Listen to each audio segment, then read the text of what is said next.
we're more vulnerable. The mind frame, the macroeconomics, the landscape, it has totally changed. We're setting a bit of a historic precedent here. Was it really that event that caused the rally to go up? The economy is going to start suffering pains. That's going to be bonkers. Okay, everybody, welcome to another episode of Talking Trades with myself, Kevin Wadsworth, and Patrick Karim. Great to have you with us. And okay, precious metals and stock markets. We have been tracking the relationship between stock markets and precious metals for a very long time now. And gold versus the S&P, gold versus the Russell versus the Wilshire versus the New York Composite. And a very, very important one, the Dow to gold ratio.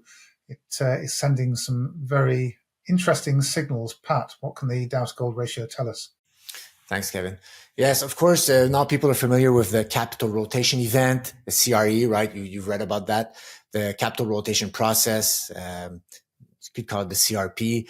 So essentially, it's identifying when these capital flows leave stock markets, right? Generally growth, speculation, and go and favor commodities, hard assets, gold, silver, uranium, oil, insert your favorite commodity. And I decided to revisit the Dow Jones versus gold. So, or you could say the Dow Jones expressed in ounces of gold or the Dow Jones priced in gold. Because the Dow Jones, we have a lot of historical data. I'm going to share the chart. So here you have, look, this is crazy, guys. Data from 1897, a little bit before the 1896. Like everybody's trading these days, and they're zoomed in like on the daily charts, and they don't understand or don't appreciate. Maybe the old timers or somebody who's data driven is going to say, "Oh my goodness, you have data going back to 1897," and they might say it's worthless data. It's too old. We're in a new age. It's a new paradigm shift, guys. No, data's data. You have a data chart. These cycles repeat over and over again. Here was an uptrend. So here's the Dow Jones, guys. And back then, I think me and Kevin, we talked about this. It was called it had only 9 stocks in it when I think it's Charles Dow when he had created that industrial average. It was only 9. I think in the 60s or 70s, it went up to 50 or 60, and now I think we're close to 130 companies in there. That's the Dow to gold ratio, isn't it, Pat? Not just the Dow Jones, that's the Dow gold ratio. Yeah. Yes. Yeah, I could have wrote that. Yeah, true, right. I just wrote industrial average here, but you can see the ticker, guys. The monthly chart, Dow divided by XAU USD. And these cycles, they repeat over and over, right? So I know gold was pegged here, but here's the Dow outperforming gold, breaks down versus gold, heads into a bear market versus gold. Even gold here, they repriced it. So they unpegged it higher. Here we go, another cycle. And people here in the 60s, the Nifty 50, Xerox, IBM. Oh, it's different paradigm shift. The stocks, they'll go forever upwards. We'll never get back down there. Well, guess what happened? Bam, reversion to mean. The Dow breaks down versus gold. And after that, you get a bull market for oil, silver, all that stuff there during this downtrend. Again, same thing again here. Another uptrend. Oh, this is .com, Yahoo, Cisco, insert your favorite tech stock back in the 2000s. Guess what? The reversion to mean, a breakdown, bam, goes down. So these cycles, they repeat over and over long periods of time.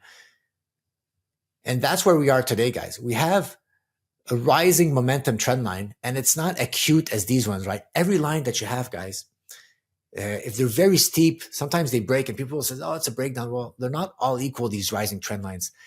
It just means that rising momentum, as defined by the angle of that rising line, broke down. So there's still energy going up, right? It might decide to keep going up, but it's not going up as fast. The less steep a line is, the more dangerous it is for future failure. The momentum's already slowing down here. I could have had a rising trend line right here, guys. I could have had one right here, but then after that, it was still so steep. The price still went back up. But look at that now. We have a valid trend line, 1, 2, 3 points. And it's falling apart. And I'll tell you one thing here. The Dow Jones priced in gold leads the SPX priced in gold and leads the NASDAQ priced in gold. So this is front running. This weakness here is front running what's going to show to the SPX.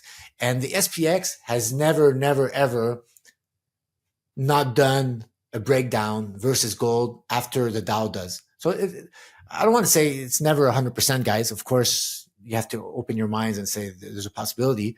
But the probability of the possibility of the SPX not breaking down versus gold, of the NASDAQ not breaking down versus gold is it's very low right at this stage. And this is not just, remember it's a ratio chart. It's not just because gold is going up that this is goes down here. Every time you have these bear markets for the Dow price in gold, the Dow has to go down in price. So here, the crash of the 1929, 1930, that crash here, the Dow was going down. 1970s, same thing, the Dow was going down. Gold was also going up, but Dow was going down. The 2000s, the Dow was going down. Gold was going up also at the same time. So right now, this is starting to fall with gold going up, with the Dow stagnating, still going up, just a little bit of weakness on its own chart. So as if this really starts to implode, the probabilities are that the Dow will be creating this downwards movement, not just gold, the fact that gold went up or keeps going up. It's the Dow that's going to be going down, right? You're going to have a recession. You're going to have all these starting points, guys, here. They start with recessions. And along the way, there's more recessions here. All these segments here, after the Dow breaks down versus the gold, the probability of recessions, of having one recession, two recessions, three recessions, they augment. And when the Dow is outperforming gold, the recessions are very few and far in between. I think here there was just one here in the mid-90s in that whole run here. So you see how we're more vulnerable. The mind frame, the macroeconomics, the landscape, it has totally changed. I'm just going to show you this, guys, here at the bottom. Here I have the 7-year rate of change of that Dow versus gold. And it gives the rate of change, guys, gives you a different perspective. It tells you like how much energy is the energy unwinding? Is the momentum unwinding? Is it going negative? Well, look at the little dotted line here. When 7-year rate of change went negative here, and that whole region here, gold, silver, oil, outperformed. And they went up on their own charts. They didn't just outperform. They went up on their own charts. Here you have the same thing here. In the 1970s, as soon as the rate of change went negative for that whole entire region here, that was a bull era, uranium, oil, silver, gold, all of those. And look here, the 2000s, same thing again. Rate of change went negative. Gold, oil, silver, uranium, copper, friends, all went like that. And look what's happening today again. It's not just that we're losing that rising trend line. The 7-year rate of change, guys, it's gone negative. It's been negative for a few months now, actually, right? Since the end of last year, it was negative. So the rate of change is not accelerating. It's not going upwards. You're in that zone where historically, this is only the 4th time. 1, 2, 3. It's like, if this gets big, if we stay the rate of change that long in that negative territory, we're repeating. It's only the 4th time ever, Kevin, that this has happened. It's like, and it's unfolding right now. So can this revert, go back up? Sure, but the probability of that possibility right now, they're very low there. You gotta be angling towards capital rotation event confirmation eventually, and a bull era for commodities.